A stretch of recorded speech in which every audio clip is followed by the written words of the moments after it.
Miami Dolphins at the New England Patriots. It's Sunday Night Football. Miami favored by 2.5 here in New England. Sunday night. Patriots haven't beaten the Dolphins in, 4 tries, I believe? I think 2 is undefeated against Bill Belichick and the Patriots. Dolphins coming off of that impressive win against the Chargers, 36 points. Tua, the highest-graded quarterback of the week. Tyreek Hill, uncoverable in New England coming off the game where I think there's a lot more optimism in New England after losing to the Eagles by only 5 because they played well defensively. The offense looked much more crisp than it did last year with Bill O'Brien calling the plays this year. So I think it's a good matchup here, Dolphins and Patriots.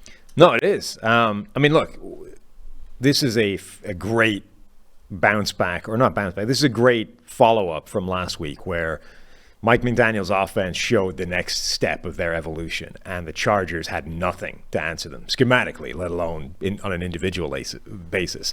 Now that offense goes up against Bill Belichick, right? That's a great litmus test for where exactly it is. They were streets ahead of the Chargers last week, but we don't know if that's what the Miami offense is going to look like, or if that's how far off that Chargers defense was.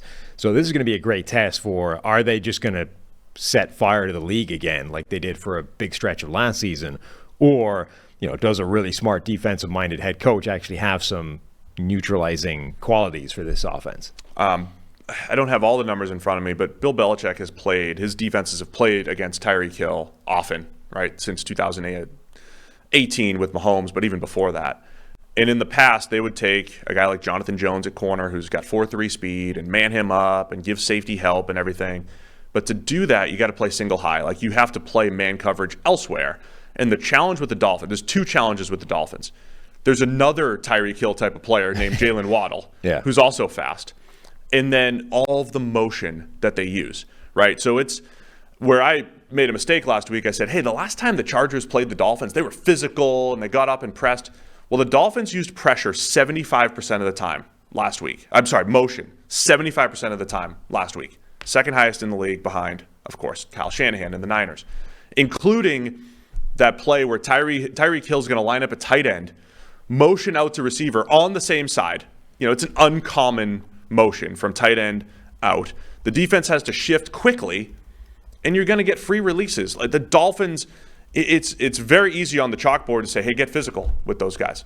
You can't do it, though. You can't always do it because they're going to create free releases for those guys, and they're giving them free releases on the run. They're getting the closest thing they can to that CFL head start for their speed and then putting them in space.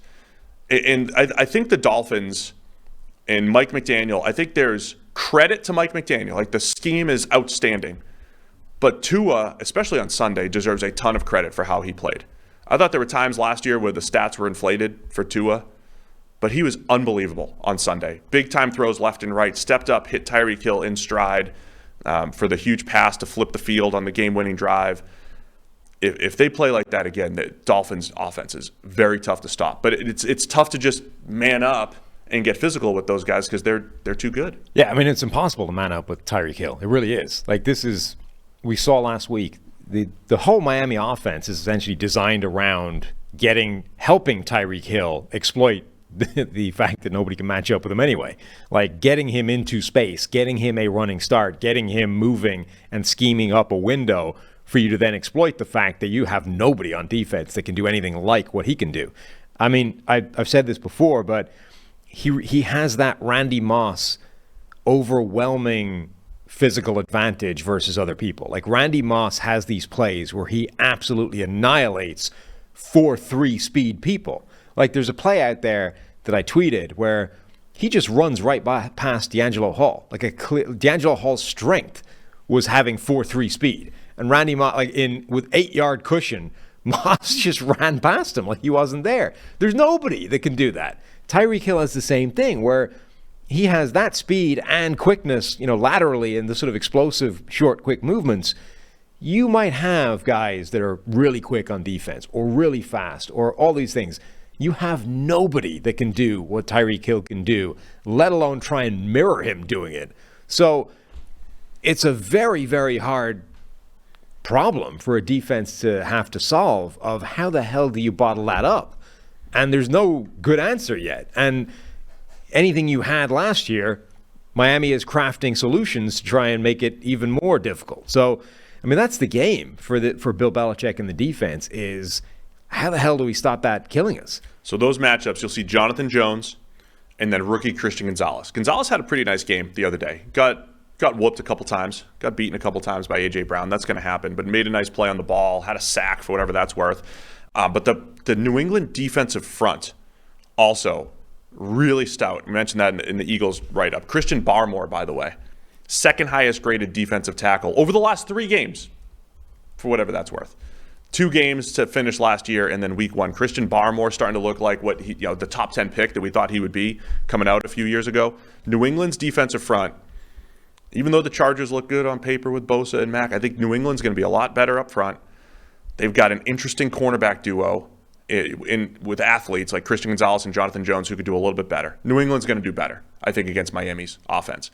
And then on the other side, Miami's run defense, highest EPA per play allowed in the NFL in week 1 against the Chargers. They got run over by the Chargers. Does New England, they ran a pass-heavy game script on Sunday. Do they lean into the run game? I want to see Ramondre Stevenson. I don't want to see Zeke Elliott trudging for 3 or 4. I want to see Ramondre Stevenson, New England run game, because I think that's the chance that they're gonna try to play that, right? To slow down, keep the ball out of Miami's hands, keep the ball out of Tua's hands. That's the game I think New England's going to play, and they might have success up front in the run game, depending on which guards are playing for that's the Patriots. Thing. Yeah, I spoke a lot about, I talked up a little bit in the offseason that the rush to, write off this Patriots offensive line as a problem may have been a little bit too soon. Now, Riley Reif is hurt now. It was the guards, though. It was the 2 rookie guards that got wrecked. Exactly. So they started 2 rookies on that offensive line week 1, and both of them really struggled. Now, they struggled against Jalen Carter and, what we think is an extremely good Philadelphia defensive line. But still, they were a problem in week 1. If that's something that doesn't change, the Patriots offense is going to be struggling. Like, it's very, very difficult to run a competent offense with both guards getting wrecked on a regular basis. All right, man. Where are you going with this one? Miami's favored by 2.5. Have a chance to really take control in the AFC East here this week. Yeah, I hate it, but I'm going to lean into the Miami winning. And covering. I just don't know how you stop Tyreek Hill the way he's currently playing. Yeah, I keep taking the favorites here, Sam. I don't love it at all. I don't love it. Miami starting on the road, by the way, back-to-back weeks. That is rare. And New England at home, back-to-back weeks. Mm-hmm. If New England falls to 0-2, though, with 8 road games left, it's not great. Miami hit them early last year as well. They were the week 1 last year, and it was a 20-7 victory. Yeah, it was bad. I mean, there should be way more optimism in New England. I think the offense will be better. The defense looks stout. I just don't know how many wins it translates to. That's the problem.